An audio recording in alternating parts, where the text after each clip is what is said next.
I'll do. Right. Well, I'm at 126.83 kilometres. And as you can see,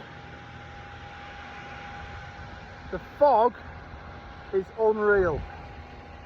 You can probably see 30 feet, 20 feet maybe. The fucking ground is like a ploughed field almost.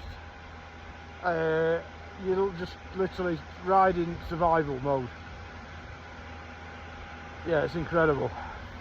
And it's been like this for about 10k. You're climbing up this mountain. Look at the, I mean, look at the fog.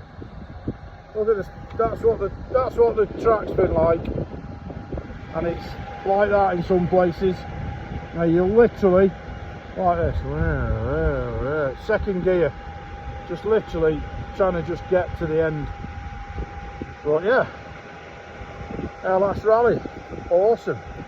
Not what I expected from Greece anyway. Thought it was going to be sunny.